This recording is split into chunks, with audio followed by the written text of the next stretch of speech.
So let us start with this application of remote sensing and GIS in gyroscopic spheric study. So here, as we know that gyrosphere is basically gyrosphere क्या होता है? Gyrosphere जो है, it is the Earth's cover of snow and ice, right? तो पहली चीज आपको ये जानना है कि gyrosphere कहते किसे हैं? Gyrosphere is basically the Earth's cover of snow and ice. So let us see how we can apply this understanding. तो उसके लिए ये वाला जो स्लाइड है इसमें आप इसको देखिए to identify or to extract some meaningful information. So just to give you a background of this problem, so let us go through this slide. ठीक है, जहाँ पे मैंने आपको ये एक्सप्लेन किया है कि how water is stored in different reservoirs. So that is why the heading of this slide is the hydrological cycle and reservoir. So these are the different reservoirs present in our Earth system. So here you can see that frozen freshwater, ice cap and glaciers, right?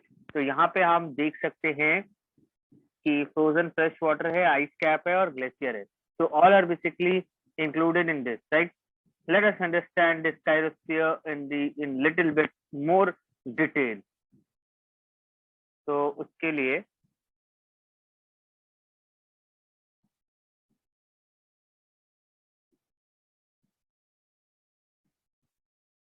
see,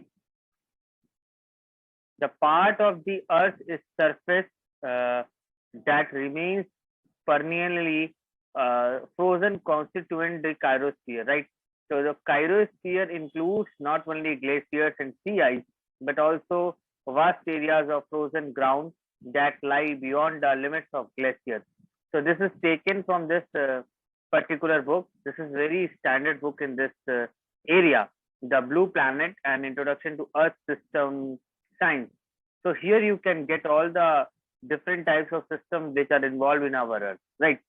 So that is why we are talking about the Earth system. अब तीसरा point है, it says nearly 30% of the Earth's land are belongs to the gyrosphere, where the glacier covers about 10% and perennially frozen ground covers about 20%. Altogether, gyrosphere covers 30% of the land area. Now, a glacier is large, long-lasting mass of ice found on the land that moves because of the gravity. Because you must have here the glacier is moving, right? Glacier is coming down. It is at very high speed. It is at very low speed. ये सारी चीजें हम general terms में सुनते रहते हैं. So why it is moving? Because of the gravity. So those components you can study which are involved in this movement as well as this glacier formation using this remote sensing and GIS. So the formation of glacier ये actually associated with very low temperature and other factors that are hard for human settlement. We cannot survive in those conditions where these glaciers have been formed in such inhospitable environment. Remote sensing emerges out to be a very powerful tool for the glacier investigation. क्यों? Because you need not have to go there. You just have to assess the data captured from these satellites, and you can do a number of different investigations, right?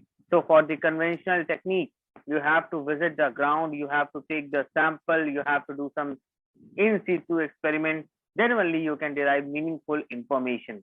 But here, when remote sensing is involved, you can do it from your office or from your lab, provided you should have access of the appropriate remote sensing data, right? So sensor on board airborne and spaceborne platforms helps in data collection in different conditions. ये तो true है. Starting from the study of dynamic motion of glacier to snow melt, runoff, and mass balance estimation, remote sensing and GIS have provided renewed opportunities. So there are lots of data available nowadays. So you just have to identify appropriate data suitable in your studies. Okay. So in a remotely sensed image, glacier can be easily distinguished from other features through its surface albedo. Okay, that that we have already understood in hyperspectral remote sensing as well as the field spectroscopy part, right? जहाँ पे मैंने आपको ये explain किया है, if there is a change in our slight change in our composition, your absorption feature is going to identify that, right? On the basis of spectral reflectance response, glacier ice can be differentiated from other features. So here you have typical vegetation or grass spectra. This is for the snow and this is for this soil. ठीक है, हमारे पास snow के लिए भी है और आपका soil के लिए भी है. ये स्नो के लिए है और ये आपका सॉइल के लिए है, राइट. उसके बाद so you can see all of these are different without any spectral analysis. By looking at this spectra, you can easily find out the difference. So this is what qualitative analysis means. But when you are involved in quantitative, then definitely you have to quantify. For that, you have to conduct a spectral analysis, right? So we'll move to the next slide.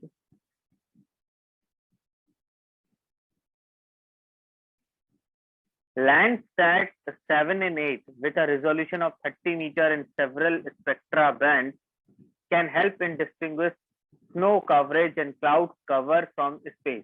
Specific wavelengths are sensitive to snow. Such wavelengths are widely used to compare between the glacial ice and snow and also varieties of surface ice. When snow is metamorphed to glacial ice, spectral reflectance falls from 95% to 60% in the visible range.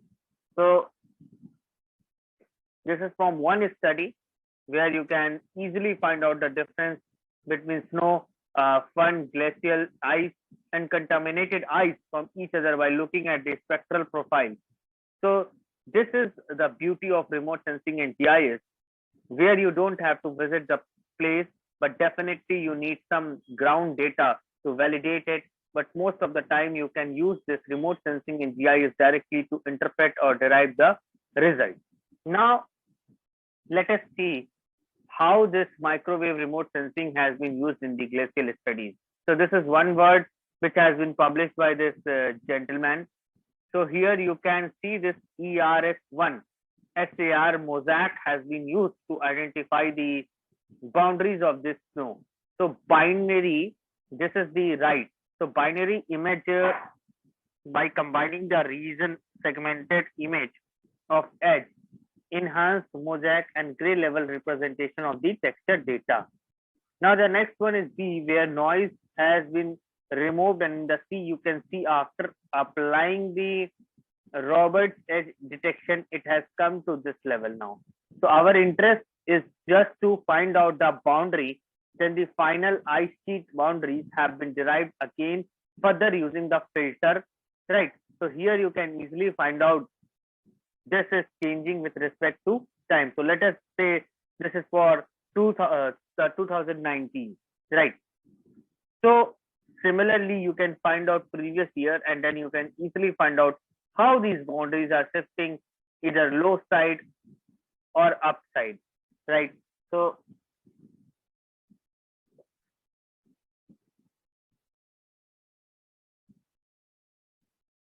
imaging microwave remote sensing useful in glacial studies include this SIR data, SIR, then European Space Agency, ESA. So that satellite name in is ERS1 and ERS2, then Japanese JERS1, then CSAT synthetic aperture radar, that is SAR, then Canadian radar set. So radar set 1, 2, spectral bands which are commonly used in this system are L band, C band and X band, which are used in snow mapping, right?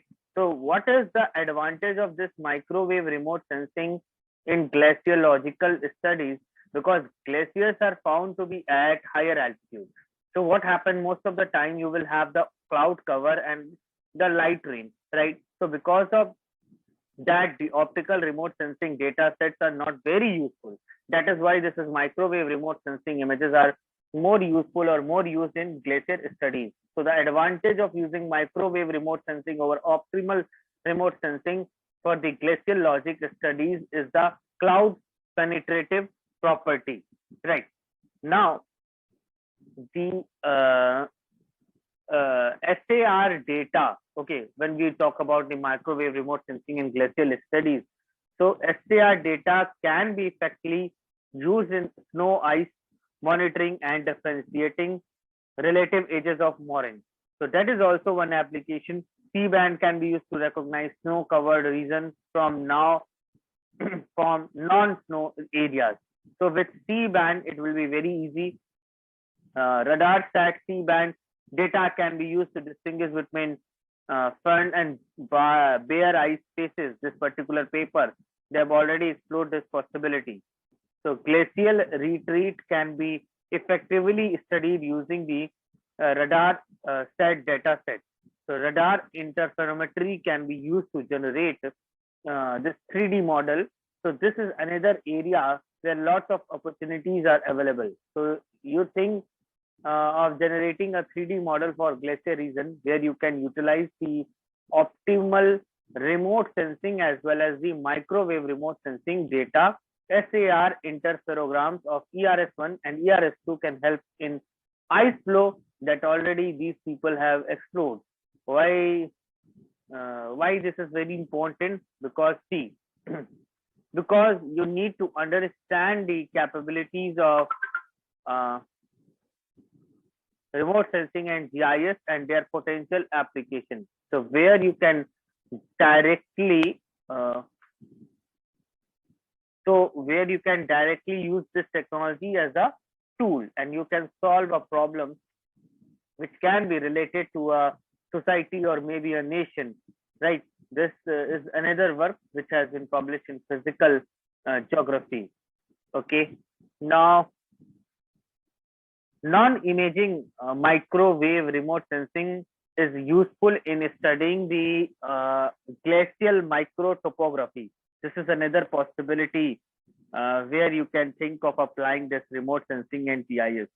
So here the airborne laser altimeter is used, radio echo sounder is used. Data set derived from these systems can be very useful in analyzing morphology, spatial density and spacing, shear long wavelength gradient, strain rate, etc. Radio echo sounding can be helpful in determining the ice thickness. So now you can see not only the surface, but we are thinking about the volume also, right? These are some selected references which you can go through if you are interested in the glacial related studies. So these are very good publication. You can have a look. Now, after the talking about the application of remote sensing and microwave remote sensing in glacial studies, so let us see what are the possible exploration for the groundwater. Now, what is the potential application of remote sensing and GIS in groundwater exploration, right? So here I will give you a little background of the problem, why it is so important. I think you know why water is important, and especially why groundwater is important. So water present below the earth's surface in pore spaces in the fractured rock formation. So basically we are talking about the soil pore space where water is present, or the fracture of rock formation where water is present. Source of the groundwater is rain and snow that falls to the ground and a portion of which percolates down into the surface. ये तो आपको पता है, which makes up about 23% of the world's fresh water supply, which is about 0.61 of the entire world's water. Groundwater being the primary source of fresh water in many parts of the world, which increases its over dependency. हमको पता है कि many part of the world, the groundwater is the only source of fresh water, right? In other words, you can say for drinking water, right? So it is very demanding to study and preserve this groundwater or to explore this groundwater in certain areas where you have the scarcity, right? Increasing the dependence on the groundwater leads to the overexploitation of this resource. That is the main reason we have to worry about our groundwater. In other words, we have to worry about the drinking water. ठीक है, तो उसके लिए just look at this figure. In figure, basically I want to explain where exactly your groundwater is, right? So you can see this is the saturated zone. Here you can see that we have a saturated zone here and we have a unsaturated zone here. Unsaturated zone. So basically this is our topography. So when rainfall is coming here or falling here, so it is getting percolated and it is coming to this aquifer zone, right? And why this water is present in this particular strata? Why? Because you have fractured rock or gravels where you have four spaces which are getting filled with the water, right? So basically this is the process by which your groundwater is stored or it is getting explored. Where you can see the annual water availability is this much, usable water is this much, water surface is this, groundwater is this. So you can think about some problem where you can utilize this remote sensing and GIS technology. So you can see here annual water availability is this much, okay, and usable is this much, surface water is this much, and groundwater is this much, right? So after this, see, so to address this problem, we have our satellite called GRACE, twin satellite. So role of GRACE in groundwater study. It is collaborative mission of US Space Agency, NASA, and German Space Agency, that is DLR. It consists of two identical satellites, namely Tom and Jerry. So one is known as Tom and another is known as Jerry. Operational since March 2002. GRACE gave the first view of groundwater by primarily estimating the terrestrial water storage of the entire planet, right? I'm talking about the Earth, right? Now, how do you determine this TWS? TWS is basically terrestrial water storage. TWS is all forms of water stored above and below the Earth surface. So just go through this equation. I hope you are familiar with this. TWS is equal to, see here, TWS is equal to SM plus SR plus SWE plus GWS. SM का मतलब soil moisture, SR surface runoff, SWE snow water equivalent, GWS ground water storage, right? इतनी चीजें आपको clear हो रही होंगी. So basically we want to derive this one if we know all other parameters, right? So GRACE is the first remote sensing satellite that can estimate terrestrial water storage anomalies for the entire globe on a monthly basis. This GRACE satellite enables estimation of TWS total water storage or a spatial resolution of 1 degree by 1 degree, that is approximately 110 or 111 kilometers square at the equator. Right. So see,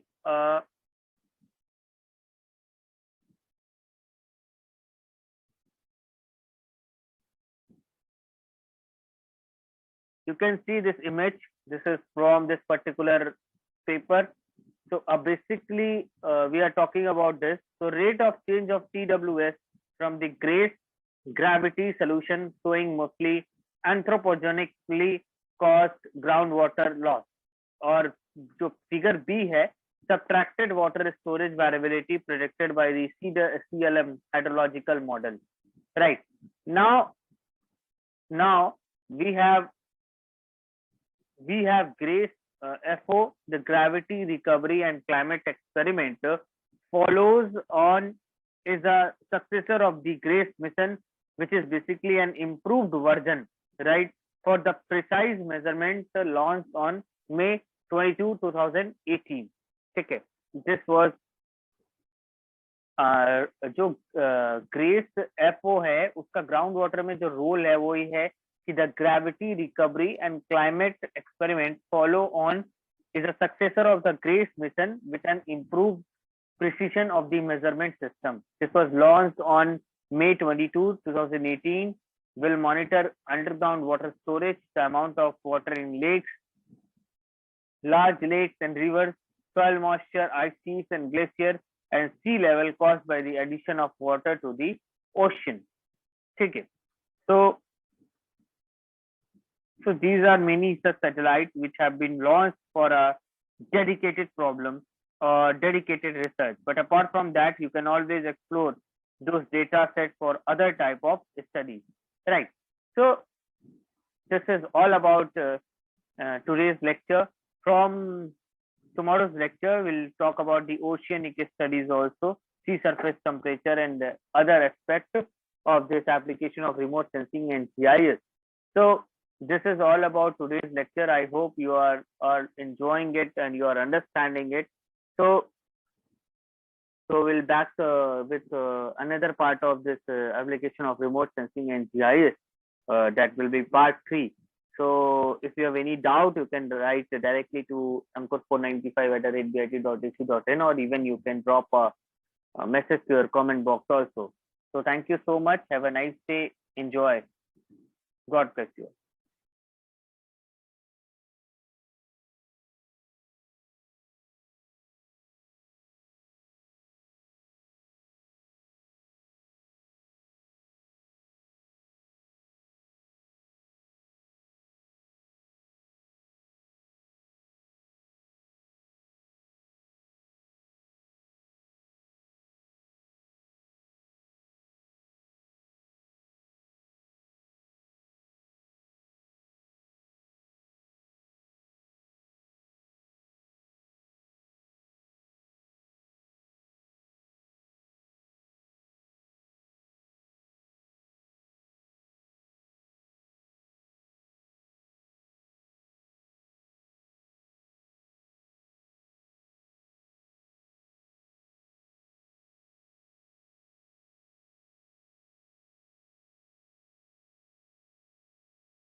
So, a very good morning, student.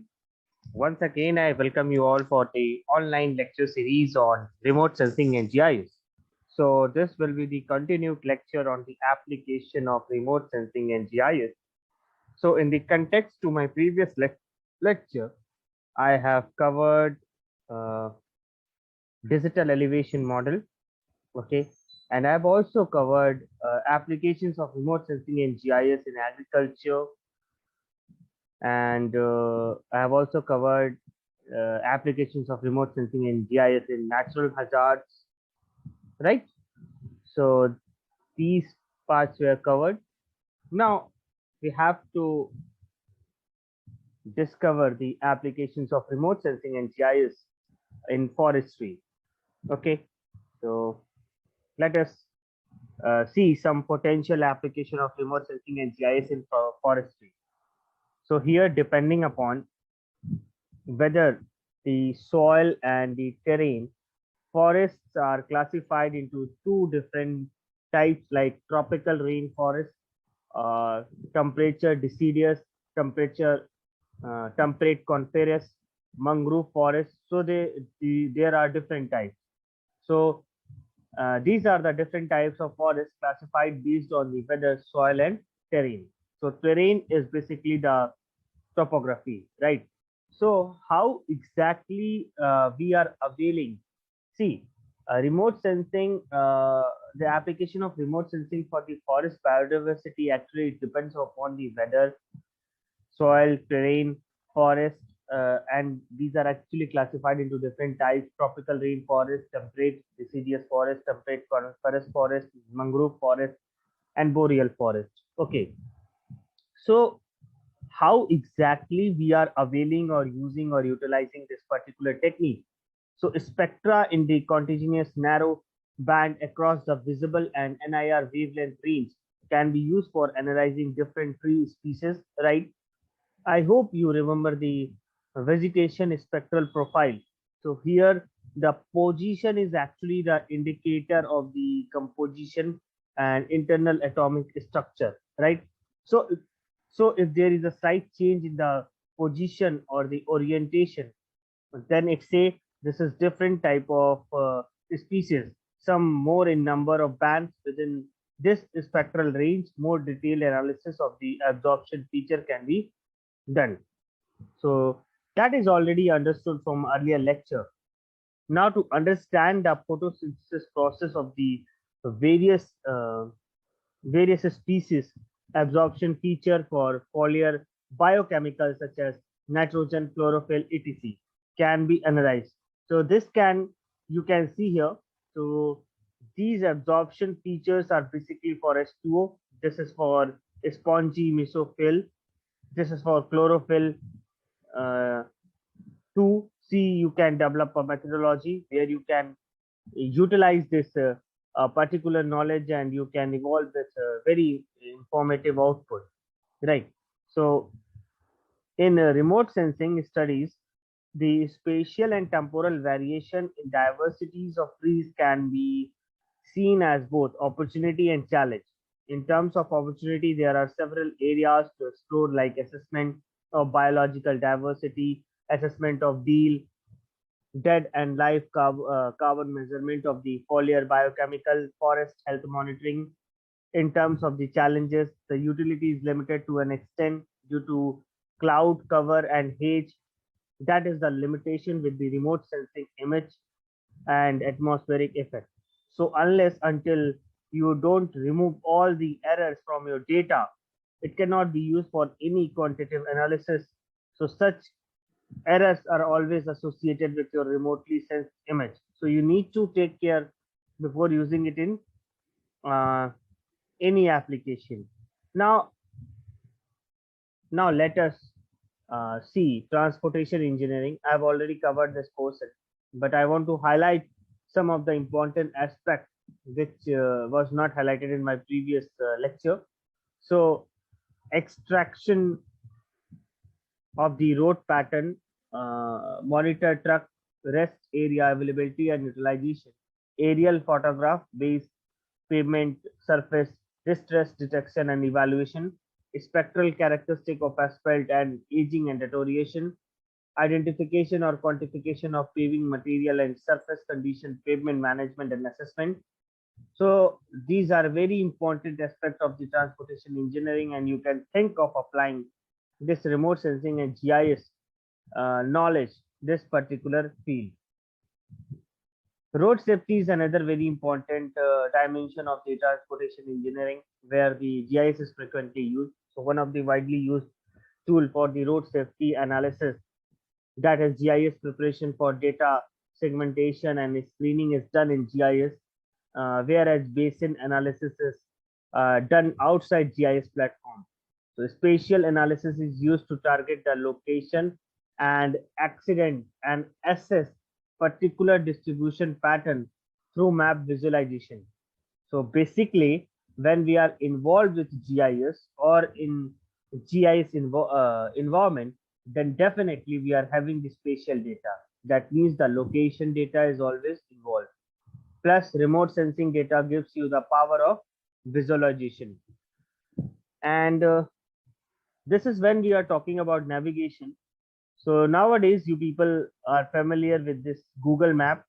Uh, you can easily find out to. So ISRO has also developed their own app. You can use that Bhuvan website. You can visit and you can explore more. Right. GIS plays very critical role in establishment of and advancement of transportation network, because you can use the remote sensing data in GIS environment, and you can visualize the application of GIS in transportation engineering can be classified as the managing payments. So rigid or flexible accident analysis, managing maintenance, the transportation model integrated with GIS can give a better understanding of transportation network. So this where the more work need to be done. So you think of applying this knowledge, since nowadays paths, pipelines, etc. are best represented by the vector data. GIS is preferred in several transportation application. Now, moving towards the next slide. So this slide gives you the overall understanding how this remotely sense and GIS can help you in transportation engineering. So here we have used this raster data, and then we have converted into a vector by digitizing, or maybe you can use the automatic extraction technique. Then these are the attributes which we have attached to this particular data by conducting a field investigation. So you are having the remotely sensed information, plus you have converted to point line uh, collision, plus you have incorporated the field information, and then you can model this in 3D. Right after that, you can integrate digital elevation model in this particular data, and you can map the area. You can perform the analysis, and then you can represent this data in different format like map, graphical data, or maybe pie chart, chart, bar chart. It is up to you. How do you want? So this GIS gives you full control over the analysis. So you must remember that I gave you one flow chart, a typical structure of GIS. So start from the first by defining your problem, and then end with your output, and this is in support system, right? So uh, this is very interesting work which has been uh, done to identify the truck resting areas. So here you can easily find by using this thermal remote sensing data that some of the vehicles are of dark color. These are the black ones, right?